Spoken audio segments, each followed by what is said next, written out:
Jika kita cermati jika kita coba cermati dalam sloka tersebut yang diambil dari Padma Purana, tidak ada Krishna sama sekali. Dalam sloka asli tersebut tidak ada kata Krishna.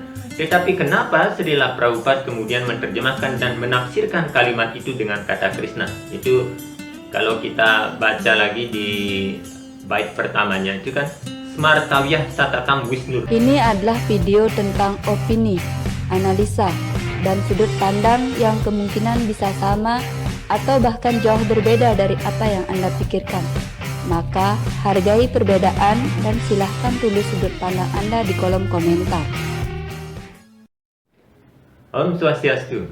Hari ini kita tiba pada pembahasan Bhagavad Gita mengenai salah satu dari beberapa sloka yang mungkin tampak sangat-sangat berbeda dari segi terjemahan, tafsir maupun penjelasannya, yakni di Bhagavad Gita bab 4 sloka 24. Ya, memang sebenarnya perbedaan tafsir, perbedaan penjelasan dari banyak versi dari masing-masing penyusun itu adalah hal yang lumrah, karena masing-masing dari editor atau penyusun dari Bhagavad Gita tersebut memiliki sudut pandangnya masing-masing. Jadi wajar jika masih ada perbedaan dan tidak nyaris sama. Namun demikian, yang selama ini yang saya pelajari bahwasanya dari banyaknya perbedaan penggunaan bahasa, penggunaan istilah, itu biasanya tidak jauh-jauh berbeda ya.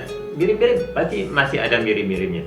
Tetapi di Bhagavad Gita bab 4 sloka 24, setelah saya melakukan silang dari beberapa versi Bhagavad Gita yang sudah saya coba baca, dari saya kira 5 atau 6 Bhagavad Gita yang coba saya bandingkan, ternyata Bhagavad Gita bab 4 sloka 24 ini benar-benar memiliki terjemahan yang completely different antara terutama Bhagavad Gita as it is karya Srila Prabhupada dengan Bhagavad Gita versi yang lain, yakni dari yang sudah saya baca dari versi Bapak Gede Puja, Nyoman Wasvinare, Kawaswami, Bapak Anand Krishna, Prabu Dharma Yasir. Itu begitu berbeda. Apa perbedaannya? Mari kita coba simak sekarang ya. Di dalam Bhagavad Gita bab 4 sloka 24 karya Srila Prabhupada yang di brand dengan Bhagavad Gita as it is, ini ada sloka yang berbunyi demikian: Brahmarpanam Brahmarhavir Brahmagnau Brahmanam Hutam Brahmai Vartena Gantavyam Brahma Karma Samadina. Nah, di sini kalau kita coba cari arti perkataannya, Brahma di sana menurut versi Srila Prabhupada Bhagavad Gita as it is, Brahma diartikan sebagai bersifat rohani. Kemudian Arpanam artinya sumbangan, Brahma artinya yang maha kuasa, Hawih berarti mentega, Brahma rohani, Agnau di dalam api penyempurnaan, Brahmana oleh sang roh, Hutam dipersembahkan, Brahma kerajaan rohani. Ini tampak berbeda ya. Satu Brahma di depan berarti rohani, di sini Brahma di kalimat selanjutnya diartikan sebagai kerajaan rohani. Kemudian Ewa ada pasti, Tena oleh dia, Gantavyam untuk dicapai. Brahma rohani artinya rohani, karma artinya dalam kegiatan, sama dina dengan menjadi tekun sepenuhnya. Jadi berdasarkan arti perkata yang diterjemahkan demikian, disimpulkan oleh Srila Prabhupada bahwa arti dari Bhagavad Gita bab 4 sloka 24 ini adalah orang yang tekun sepenuhnya dalam kesadaran Krishna pasti akan mencapai kerajaan rohani karena dia sudah menyumbang sepenuhnya kepada kegiatan rohani. Dalam kegiatan rohani tersebut, penyempurnaan bersifat mutlak dan apa yang dipersembahkan juga mempunyai sifat rohani yang sama. Sedangkan setelah saya baca, coba cari terjemahan arti perkataannya juga dari versi yang lain, khususnya yang sudah saya baca. Ini terjemahan oleh Bapak Gede Puja. Diterjemahkan arti perkataannya seperti ini: Brahma Arpanam, Brahman adalah persembahan. Brahma ya Brahma, Brahman Tuhan. Arpanam itu artinya persembahan atau makanan. Sedangkan di versi Srila Prabhupada tadi berbeda arpanam maksudnya. Kemudian Hawihi artinya mentega yang dipersembahkan ke dalam api. Ini biasanya dalam upacara Agnihotra ada hal semacam ini ya, persembahan mentega dalam api. Kemudian kata Agnau diartikan sebagai di dalam api penyempurnaan. Hutam artinya persembahan yang dilakukan dengan cara pembakaran. Kemudian kata Brahmaiwa Brahma dan Iwa, Brahma Iwa, diterjemahkan sebagai hanya kepada Brahma, hanya kepada Brahman. Kemudian tena, olehnya, gantawyam, harus pergi, Brahma karma sama dinaha, dengan melintasi kerja sang Brahman. Jadi berdasarkan arti perkata menurut versi Bapak Gede Puji itu, beliau mengartikan, menerjemahkan Bhagavad Gita bab 4 sloka 24 ini dengan kalimat seperti ini. Kepada Brahman persembahan itu ditujukan. Brahman adalah mentega persembahan. Api adalah Brahman. Huta adalah juga Brahman.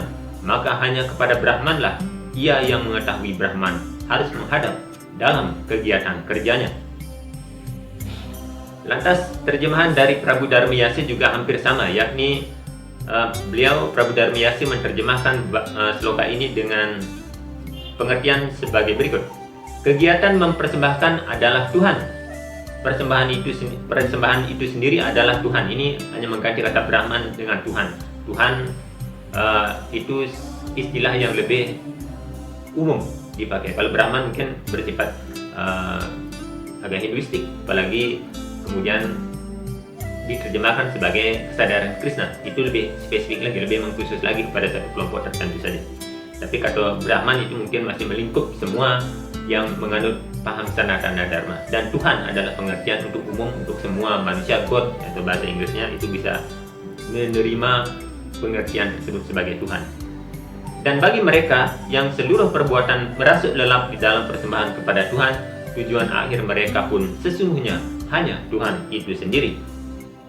Nah, hal senada juga tampak dalam uraian yang disampaikan oleh Bhagawan Sri Satya Sai Baba, di mana beliau menerjemahkan sloka ini sebagai berikut. Persembahannya adalah Brahman, dipersembahkan oleh Brahman ke dalam api Brahman sehingga pada akhirnya ia mencapai Brahman.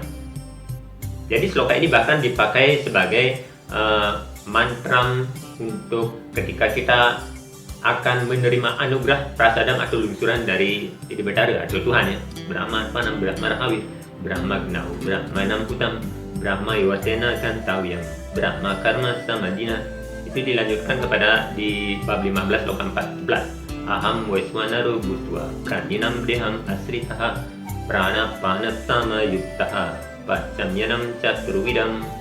Ini maksudnya kan nih, persembahan ini adalah Brahman, bahwa makanan yang kita terima, bahwa lungsuran atau prasadam atau apapun namanya yang kita terima ini sebenarnya adalah Brahman itu sendiri, dipersembahkan oleh Brahman. Kita adalah Brahman, Brahman Atman Aikyam, bahwa sang Atma sendiri adalah Brahman yang memiliki kualitas yang sama, sehingga sebenarnya yang mempersembahkan itu ke dalam api Brahman itu adalah Brahman itu sendiri, Tuhan itu sendiri, dalam wujudnya sebagai Atma yang menjiwai, sehingga kita disebut sebagai Jiwatma. Itu dipersembahkan ke dalam api Brahman. Api Brahman itu bisa, kalau di luar berupa Agnihotra, api Agnihotra tersebut, tapi ketika ke dalam, ke Buana Alit itu kepada Vaiswanaru. Vaiswanaru adalah api pencernaan yang ada di dalam tubuh kita, sehingga pada akhirnya hal itu semua akan mencapai Brahman. Semuanya akan kembali kepada Tuhan, kembali kepada Brahman. Itu pengertian yang dimaksudkan oleh Bhagawan Sri Satya Sai Baba. Jadi mungkin akan ada pertanyaan, loh, terus kenapa ini tampak begitu berbeda antara khususnya satu-satunya terjemahan yang tampak begitu berbeda daripada yang lainnya, daripada versi-versi yang lainnya adalah terjemahan yang disusun oleh Srila Prabhupada dalam Bhagavad Gita as it is. Jadi coba mari kita bandingkan dulu. Saya coba ambil ini dari salah satu sloka yang dikutip dari Padma Purana dan diterjemahkan di dalam Sri Chaitanya Charitamrita oleh Srila Prabhupada. Ada satu sloka yang berbunyi seperti ini. Smartavya satatam Wisnur Wismartavyo na jatucit sarve vidini sedasyur etayor ewakin kara.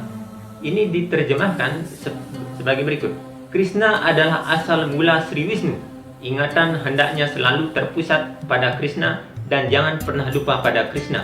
Pada saat manapun, semua aturan yang disebutkan di dalam sastra harus memfasilitasi dua prinsip ini.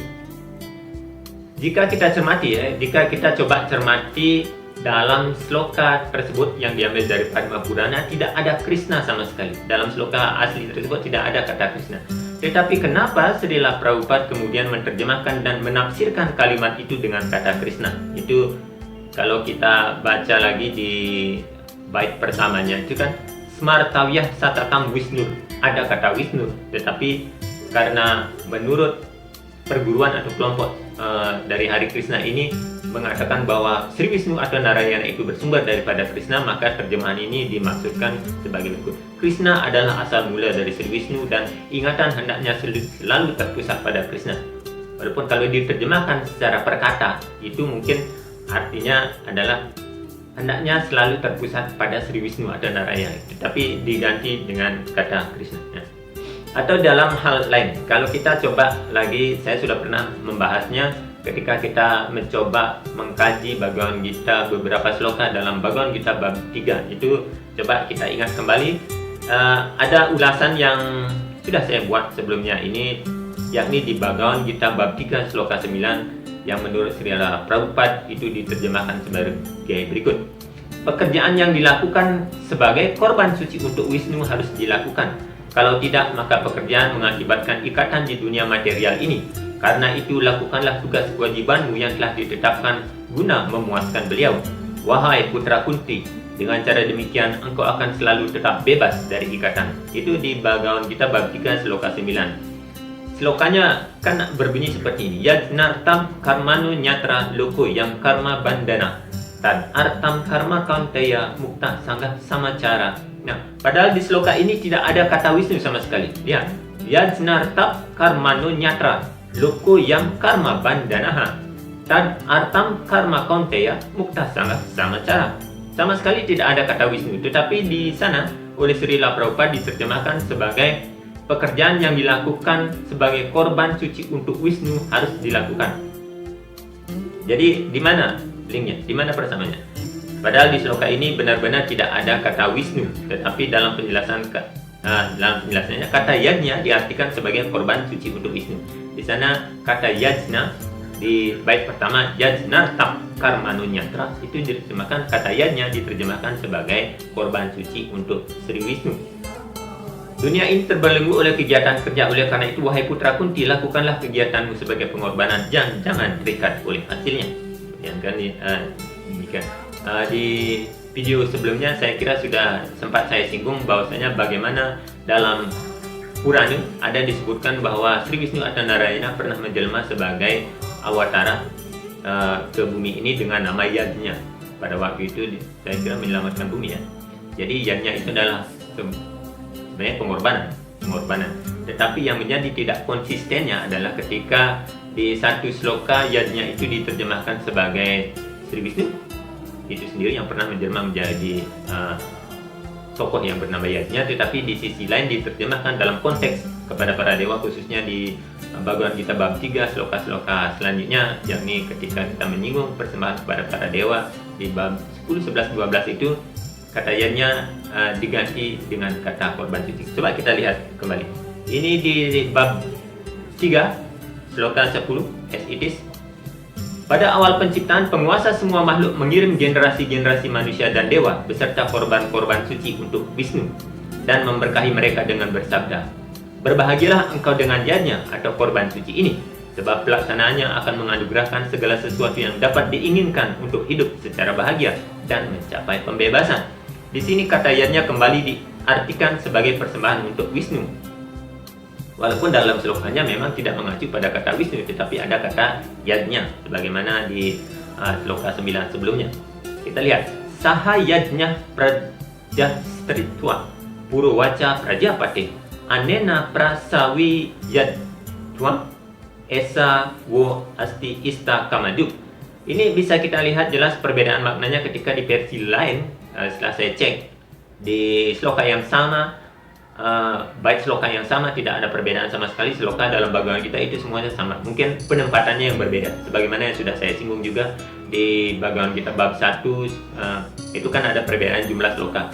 Penempatan slokanya misalkan di Bhagavad Gita bab 1 sloka 20 itu antara Bhagavad Gita as it is dengan Bhagavad Gita versi yang lain itu ada beda bait-bait penempatannya. Ada yang sebenarnya masuk di Bhagavad Gita bab 1 sloka 20 tetapi dimasukkan dalam Bhagavad Gita bab 1 sloka 21. Tidak mempengaruhi arti, cuma tidak mempengaruhi maknanya. Cuma ketika kita membaca dengan beberapa versi yang lain mungkin orang kebingungan ketika kita baca Bhagavad Gita bab 1 sloka 21 misalkan demikian. Ternyata antara versi yang satu dengan versi as it is Bhagawan Srila Prabhupada itu mengalami perbedaan. Orang mungkin akan confused, tetapi ini hanya penempatan bait-baitnya saja, tidak mempengaruhi maknanya. Tetapi dalam hal ini, dalam Bhagavad Gita bab 4 sloka 24 itu yang menjadi masalah adalah terjemahannya yang benar-benar berbeda. Sebagaimana yang sudah kita singgung juga di sini, misalkan tadi saya singgung bab 3 sloka 9 dan sloka 10 di mana kata yajna itu diartikan sebagai persembahan untuk Sri Wisnu. Sedangkan di versi yang lain, kalau kita coba lihat misalkan Bhagavad Gita versi yang dibuat oleh Bapak Wayan Maswinara diterjemahkan sebagai berikut. Dahulu kala Prajapati menciptakan manusia bersama-sama dengan yajna sambil berkata, semoga dengan ini engkau akan berkembang biak dan biarlah ini menjadi sapi perahanu.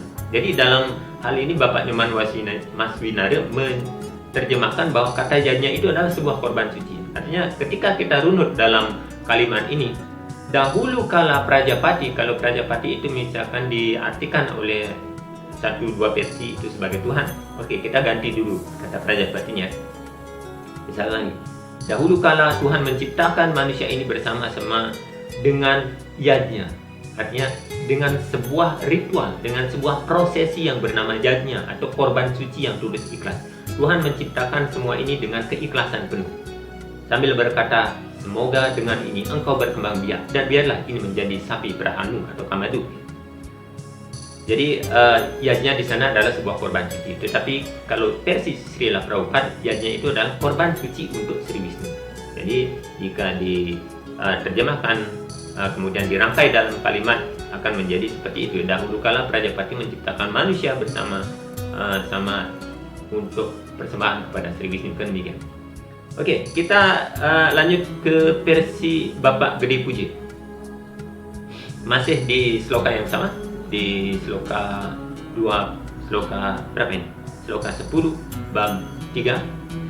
Sesungguhnya sejak dahulu dikatakan bahwa Tuhan setelah menciptakan manusia melalui yajna. Ini hampir sama dengan terjemahan dari Bapak Maswinara ya.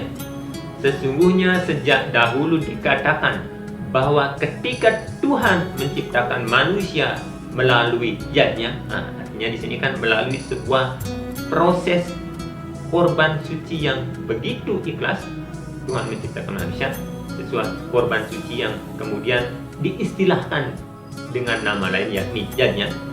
Kemudian beliau bersabda, dengan cara ini engkau akan berkembang biak sebagaimana sapi perah yang memenuhi keinginanmu sendiri. Di versi ini Prajapati diartikan dengan Tuhan dalam aspeknya sebagai sang pencipta. Sedangkan versi Srila Prabhupada dengan kajian Wisnuistiknya mengartikan bahwa Prajapati itu adalah Sri Wisnu sendiri. Tanpa ada bedanya ya. Sebenarnya sih sebuah istilah maksudnya begini. Kalau kita mencoba mengklasifikasinya bahwa Tuhan itu kemudian bermanifestasi menjadi dua, yaitu Purusha dan Pradana, kemudian menjadi tiga, dari 0 menjadi 1, dari 1 menjadi 2, kemudian dari 2 menjadi 3, yakni sebagai pencipta, pemelihara, dan pelebur, seolah-olah Tuhan itu memiliki tugas kekhususannya sendiri. Misalkan begini, kalau kita melihat dari segi tersebut, Brahma adalah Tuhan dalam aspeknya sebagai pencipta, misalkan begitu. Jadi apakah hanya penciptaan saja yang dilakukan oleh Brahma? Apakah tidak peleburan? Karena dalam konsep Trinitas tersebut yang bertugas untuk melebur adalah Dewa Siwa. Jadi apakah Brahma hanya pencipta? Saya kira tidak. Kenapa saya berani bilang demikian? Karena satu, Brahma menciptakan misalkan dengan api. Brahma disimbolkan sebagai api kan. Brahma menciptakan, dia memberikan energi dalam tubuh kita. Kalau tubuh kita tidak memiliki tubuh kita tidak memiliki panas, kita akan mati. Tubuh mendingin, sudah tidak ada. Mayat itu sudah tidak ada apinya. Waswanara sudah pergi. Jadi Brahma sendiri bisa menjadi pemusnah. Tetapi Brahma menjadi pemelihara ketika dia mengatur suhu tubuh kita dengan baik. Misalkan pada saat dingin sekali, Brahma, api dalam tubuh diri kita itu menghangatkan tubuh kita agar tetap terjaga. Jadi Brahma juga melakukan pemeliharaan. Demikian halnya Dewa Siwa dikatakan sebagai pemusnah. Oke? Jika Dewa Siwa disimbolkan sebagai api, sebagai angin. Kalau angin itu berhembus sangat kencang, angin topan, mungkin kita akan melihat ini adalah Dewa Siwa yang sedang menarikan tarian tandawanya, tarian kematian dengan angin topan, dengan angin badainya yang menghancurkan, adalah simbol penghancuran. Tetapi bagaimana ketika Dewa Siwa dalam wujudnya sebagai angin oksigen yang bagus untuk menjaga pernapasan kita, memelihara kehidupan, dan sebenarnya Dewa Siwa juga sedang melakukan pemeliharaan kepada tubuh kita. Jadi saya kira konsep Trinitas ini, Brahma tidak hanya menjalankan satu sisi penciptaan saja, tetapi Brahma adalah juga Wisnu, Wisnu adalah juga Siwa, Brahma adalah juga ketiga-tiganya. Tiga Trinitas ini tidak bisa tidak bisa dihilangkan salah satunya. Ini sudah menjadi gabungan yang sama sekali tidak bisa dipisahkan, tidak bisa di level-levelkan antara ini lebih tinggi daripada ini dan ini lebih rendah. Saya kira tidak, karena dalam tubuh kita sendiri diajarkan bagaimana jika ketiga faktor ini antara air, api, dan angin itu tidak seimbang, tubuh kita akan mengalami kerusakan, mengalami gejala-gejala yang akan menghancurkan. Bagaimana kalau di Buana Alit saja demikian, di Buana Agung juga pasti demikian.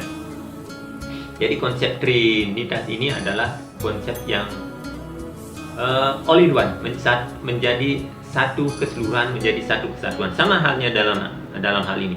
Sri Wisnu dikatakan dalam versi Srila Prabhupada dikatakan bahwa Sri Wisnu lah yang melakukan penciptaan lewat sini. Seperti kan?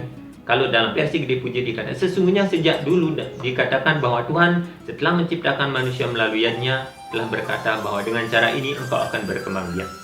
Nah, sedangkan dalam versi Srila Prabhupada dengan kajian Wisnu-Wisnunya mengatakan bahwa Prajapati itu adalah Sri Wisnu. Dalam versi yang lain Prajapati adalah sang pencipta. Sang pencipta itu adalah otomatis Dewa Brahma kan? Tapi dalam versi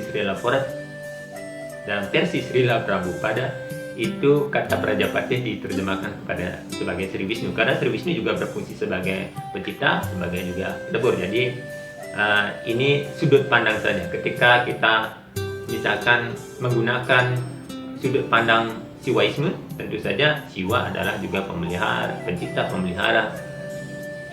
Siwa dikatakan sebagai pencipta dengan simbolnya Siwa Linggam kan? Itu simbol dari alat reproduksi. Hanya dengan reproduksi tersebutlah muncul kehidupan demi kehidupan. Sehingga Dewa Siwa juga disebut sebagai pencipta, sebagai pemelihara, sekaligus juga sebagai pelebur. Tetapi ketika kita berbicara dari segi Wisnuistik, terutama ketika kita ingin mengkaji Bhagavad Gita as it is, karena Srila Prabhupada dalam mengusung konsep Wisnuistiknya, tentu saja Sri Wisnu adalah juga pencipta, pemelihara, dan juga pelebur. Jadi wajar ketika Prajapati dalam hal ini diterjemahkan sebagai Sri Wisnu. Oke, kita kembali. Dalam mantra-mantra Weda dinyatakan bahwa Patim Wiswat Yat Meswaram. Karena itu penguasa para makhluk hidup ialah kepribadian Tuhan Yang Maha Esa, Sri Wisnu. Ini kajian dari Wisnuistik. Kenapa kemudian Prajapati diterjemahkan sebagai Sri Wisnu oleh Srila Prabhupada. Dalam Srimad Bhagavatam Skanda 2 bab 4 sloka 20, Sri Sukadewa Goswami menguraikan tentang Tuhan sebagai pati dengan banyak cara. Yakni di skanda tersebut ada kalimat yang berbunyi seperti ini. Sriyah patir yajnya patih Prajapatir, diam patir loka patir dara patih, patir gatis candaka wrisni satwatam prasidatam mi bagawan satah patih. Di sini diterjemahkan sebagai Prajapati adalah Sri Wisnu. Sri Wisnu adalah penguasa semua makhluk hidup, semua dunia, dan semua keindahan serta pelindung semua makhluk. Itu sumber referensi yang dipergunakan oleh Srila Prabhupada. Kenapa kemudian di Bhagavad Gita bab 3 sloka 10 kata Prajapati diterjemahkan sebagai Sri Wisnu. Oke, next. Upacara yajnya di dalam Bhagavad Gita juga disebutkan yajnya dalam makna yang tertinggi, yaitu makna yakni makna psikologi dan spiritual. Pencipta tertinggi yakni Prajapati menciptakan manusia dengan yadnya serta menghubungkan manusia untuk saling menghadapi agar tumbuh dan berkembang dalam ikatan yang harmonis melalui yadnya. Hal ini bisa kita temukan dalam Bhagavad Gita bab 3 sloka 10 hingga 14. Jadi dari beberapa kutipan sloka yang coba kita rilis, coba kita flashback kembali di Bhagavad Gita bab 3 sloka 10 sampai 14 itu, mungkin akan ada dengan pertanyaan lagi, kenapa terjemahan dan tafsiran itu berbeda?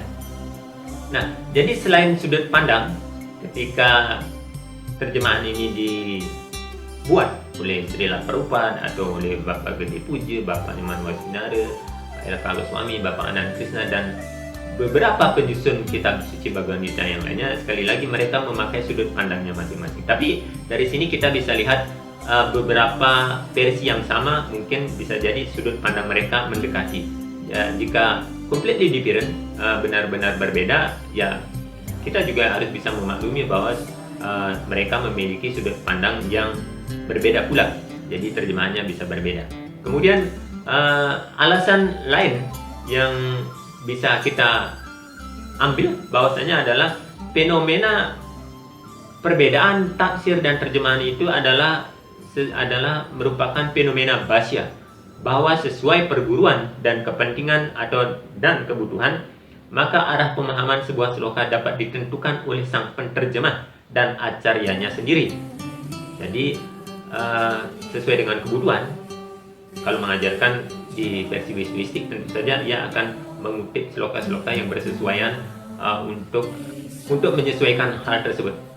Jadi dalam hal ini Srila Prabhupada yang kita tahu juga berada dalam garis perguruan Bhakti Gaudiya Vaisnava, tentu saja akan menempatkan Krishna sebagai ista dewatanya ya. Bhasya atau ulasan seperti ini tentu saja sah dan merupakan bagian dari tradisi pemahaman Weda. Tetapi yang menjadi permasalahan adalah ketika kita tidak memiliki wawasan semacam itu, tetapi bersikukuh bahwasanya alasan ini adalah atau tafsir terjemahan satu versi tertentu adalah yang terbenar. Misalkan, woi, Bhagavad Gita as it is adalah yang terbenar karena itu as it is namanya saja, as it is sesuai dengan aslinya. Apalagi jika kita runut dari garis param-paramnya itu langsung dari Dewa Brahma sendiri. Mungkin alasannya demikian. Tetapi ini tentu kurang elok juga karena masing-masing penerjemah itu memiliki sudut pandangnya sendiri. Kita tidak bisa melabel yang lain sebagai yang kurang benar. Orang sering bingung bahwasanya as it is atau apa adanya berarti benar tanpa interpretasi sendiri. Biasanya orang akan mengartikan demikian, as it is sesuai dengan aslinya.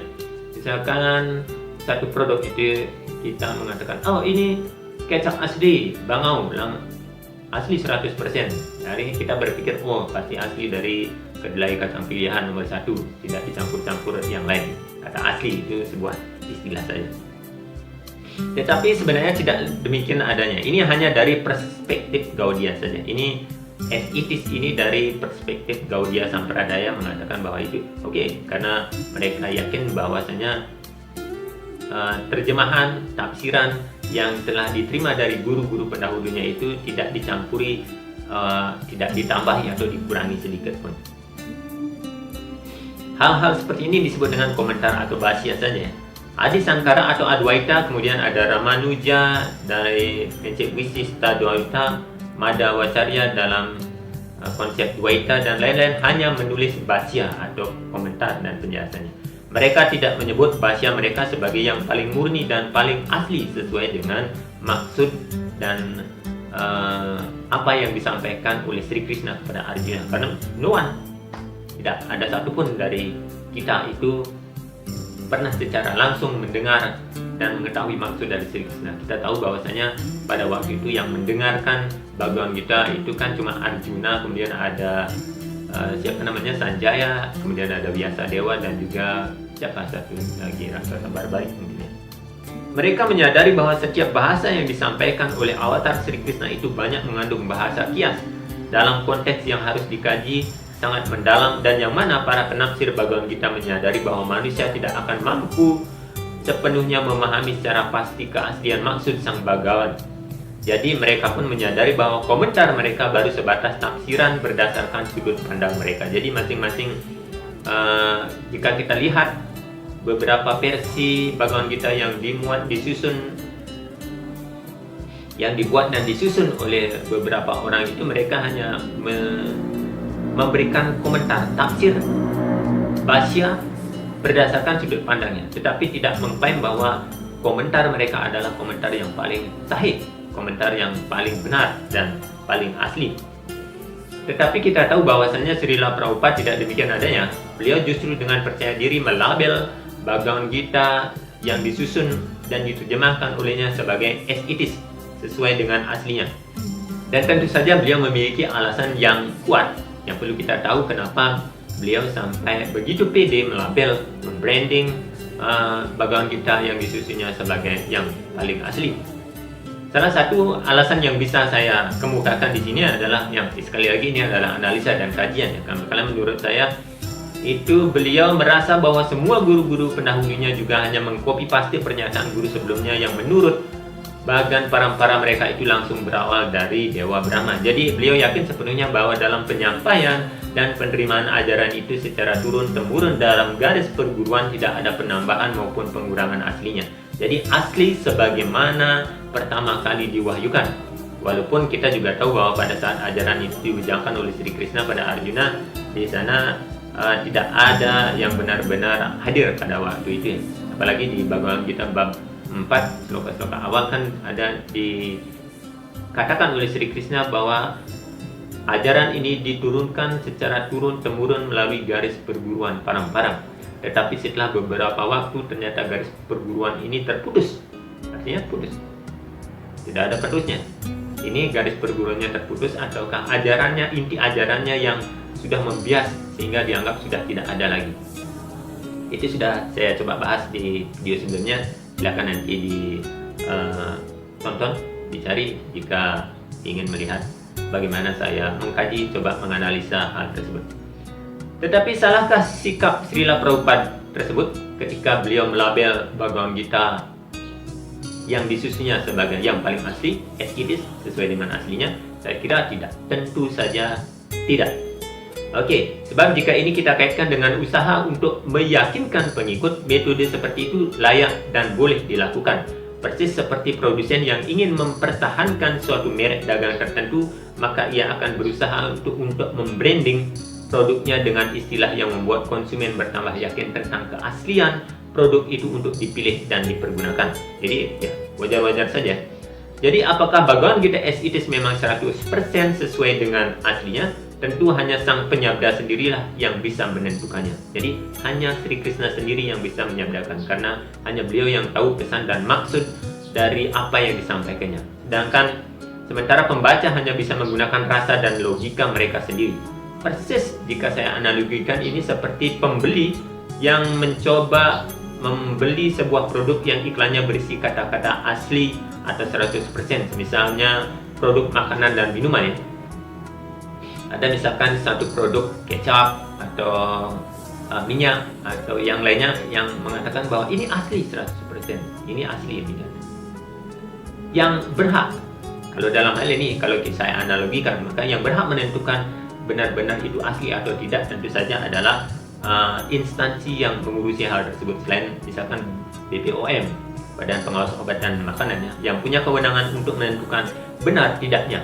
Konsumen hanya bisa menggunakan rasa lidah untuk merasai dan mempertimbangkan berbagai testimoni dari orang-orang yang juga pernah menggunakannya. Jadi, sedangkan kita konsumen mungkin hanya bisa mengecapi produk tersebut. Misalkan kalau kita benar nggak? Kok kayaknya kebanyakan pemanis nih. Nah, kita tahu. Atau kalau ini kentalnya benar-benar kacang kedelai hitam. Oh, itu kita hanya bisa menggunakan rasa. Dan juga testimoni dari orang-orang yang sudah menggunakannya. Apakah mereka sepakat mengatakan menyetujui bahwa itu 100% asli ataukah tidak, itu tergantung kembali kepada rasa kita masing-masing, kembali kepada keyakinan kita masing-masing. Jadi tidak perlu untuk menyalah-nyalahkan, oh itu sebenarnya tidak asli. It's okay. Orang bebas untuk mengiklankan produknya, dan konsumen juga bebas untuk memilih apakah itu asli atau tidak. Tidak mesti kita memiliki kesamaan. Perbedaan itu indah untuk kita olah.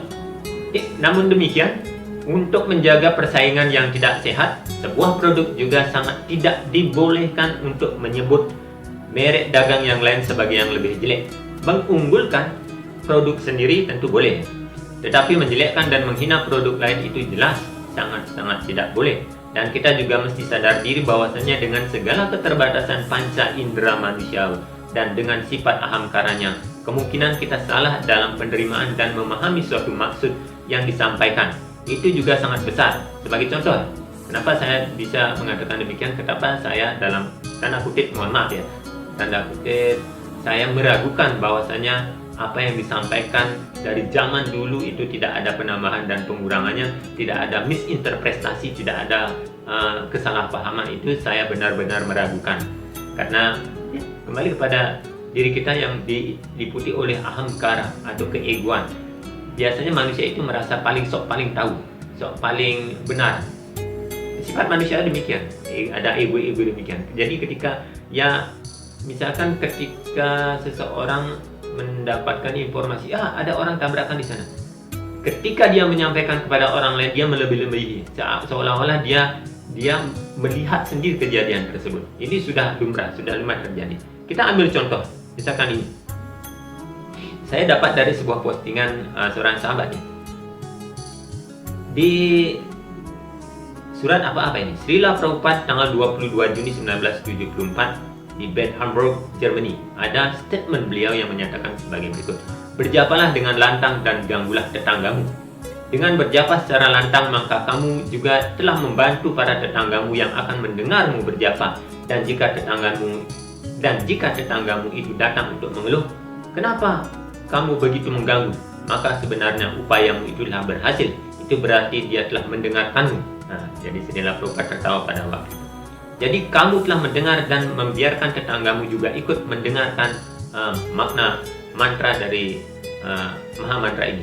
Keduanya mendapatkan manfaat. Itulah manfaat terbesar yang bisa kamu berikan untuk tetanggamu. Nah, ini statement Srila Prabhupada ini kalau dicomot beberapa bagiannya saja, atau kalau orang salah menanggapi, ini saya pernah ketemu pengikut yang demikian. Kalau berjapa harus Hari Krishna, Hari Krishna, Krishna Hari Hari, Hari Ram, Hari Ram, Ram Ram Hari, Hari Krishna, Hari Krishna, Krishna Hari Hari, Ram Ram, Ram Ram Hari. Pokoknya noisy sekali, bising sekali. Orang yang berjapa di sebelahnya itu terganggu. Mungkin dia mengartikan statement pernyataan dari Srila Prabhupada ini seperti ini. Berjapalah dengan lantang dan ganggulah tetanggamu agar mereka juga mendengarkan. Ini kalau diterjemahkan, kalau diartikan secara tekstual saja, tidak secara kontekstual saja, apalagi kemudian ada yang mencomot nanti. Tidak boleh ya, nanti mencomot pernyataan saya itu, mengeditnya seperti bunyian. Itu bermasalah. Ini ada alurnya. Jadi saya coba untuk explain, saya coba terjemahkan bahwasanya bukan demikian, karena di sini ada sebuah penggambaran bahwa Srila Prabhupada pada waktu itu sambil tertawa berkata, ya demikian. Tetapi bukan itu maksudnya. Maksudnya ya engkau boleh berjapa, tetapi sebenarnya engkau harus mentransformasi diri terlebih dahulu. Bahwa ketika engkau berjapa, engkau bisa menjadi pribadi yang lebih elegan, sehingga dengan demikian tanpa pemberitahuan pun, tanpa engkau mengajak pun, maka orang lain, tetanggamu akan mungkin curious, akan mencari tahu. Kok semenjak ikut kelompok ini kayaknya dia menjadi pribadi yang lebih elok, menjadi pribadi yang lebih elegan. Jadi itu menginspirasi. Tanpa kita harus mengajak, tanpa kita harus mengiklankan, mempromosikan suatu produk tertentu, tetapi kita berusaha menjadikan diri kita sebagai teladan, maka orang lain akan mencontoh. Mungkin itu yang dimaksudkan Srila Prabhupada. Tetapi saya tahu bahwa beberapa pengikut itu akhirnya misunderstanding, sehingga mereka berjapa keras-keras sekali. Mereka memperdengarkan lagu itu, pokoknya bagi mereka, saya melantunkan nama-nama suci Tuhan. Apa yang salah dari hal ini? Saya tidak pernah mengusik mereka. Tidak. Bukan begitu caranya. Anda mungkin suka, tetapi orang lain mungkin berbeda. Sudut pandangnya kan berbeda. Apa yang kita anggap baik, belum tentu orang lain menganggapnya baik. Walaupun mungkin dari konsep kitab suci itu menyatakan demikian, tapi sekali lagi, apa yang baik menurut kita belum tentu baik menurut orang lain, apalagi jika itu tidak disesuaikan dengan tempat, waktu, dan keadaannya. Jadi mesti pintar-pintar, kita harus bermain cantik dalam hal ini. Kita bisa tahu situasi dan kondisi. Dalam Bhagavad Gita, dalam Mahabharata sudah disebutkan bahwa kebenaran itu menyesuaikan dengan tempat, waktu, dan keadaan. Arjuna pada waktu itu kan membela diri dengan memberikan pembelaan-pembelaan bahwasanya membunuh guru, membunuh kakek dan orang-orang yang kita hormati dalam keluarga itu adalah sebuah dosa yang sangat besar yang akan membawa kita kepada kehancuran dan dibawa pada neraka. Itu kan benar. Menurut kitab suci kan sastra menyatakan demikian. Tidak boleh berani dan lancang kepada orang yang dituakan. Tetapi Sri Krishna telah membukakan mata kita semua bahwasanya kebenaran itu bisa menyesuaikan. Pada waktu itu Sri Krishna dengan lantang dan tegas menyatakan, ya, apa yang engkau sampaikan Arjuna itu benar adanya, tetapi tidak benar pada saat ini, karena kita sekarang berada di medan perang Kurukshetra. Dalam medan perang hanya ada lawan dan kawan, dibunuh atau membunuh, that's it, itu saja. Itulah benarnya. Jadi kita juga tidak bersikukuh misalnya, ini paling benar. Tetapi jika kebenaran yang disampaikan tidak pada tempat yang benar, waktu yang benar, akan menjadi tidak benar. Itu kesimpulan saya. Jadi kadang sebagai pembenaran beberapa orang mengatakan bahwa kita tidak boleh berspekulasi main tafsir terhadap Bhagavad Gita. Mungkin Anda juga pernah mendengar kata-kata ini dari pengikut Sampradaya Hare Krishna, ya, bahwasanya kita tidak boleh berspekulasi, tidak boleh main tafsir saja. Tetapi kita lihat, bukankah apa yang dilakukan oleh semua orang, khususnya para penyusun Bhagavad Gita, adalah menafsirkan maksud dari sang penyabda atau Bhagawan Sri Krishna. Bhagavad Gita tidak bisa mengeluarkan makna sendiri tanpa ada manusia yang menafsirkannya. Hanya ada satu Bhagavad Gita, tetapi terjemahan, tafsir, penjelasan atau komentar itulah yang banyak, beragam, dan kadang-kadang berbeda. Maka cara terbaik adalah membaca beberapa versi dengan terjemahan kata demi kata sebagai referensi silang. Sejatinya Bhagavad Gita adalah ajaran tentang Brahma Widya dan Yoga Sastra dari percakapan antara Sri Krishna dan Arjuna yang layak dipedomani untuk umat manusia. Bagaimana yang sudah saya singgung di video-video sebelumnya tentang keagungan Bhagavad Gita ini. Jadi pesan dan ajaran khusus yang semestinya kita baca lalu coba pahami dan praktekkan dalam kehidupan sehari-hari. Bukan sibuk mengiklankan suatu produk tertentu sebagai yang paling benar dan asli, lalu lalai untuk memahami maksud awal kita memilih Bhagavad Gita ini sebagai kitab suci yang kita ingin pergunakan sebagai suluh penerang avidya atau kebodohan kita dalam mengenali kesejatian sang diri.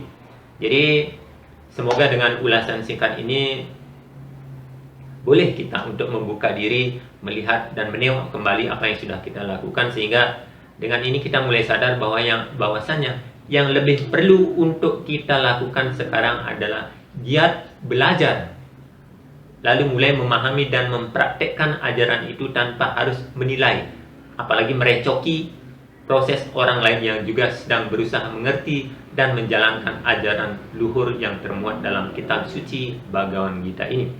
Jadi semoga pikiran baik datang dari segala arah.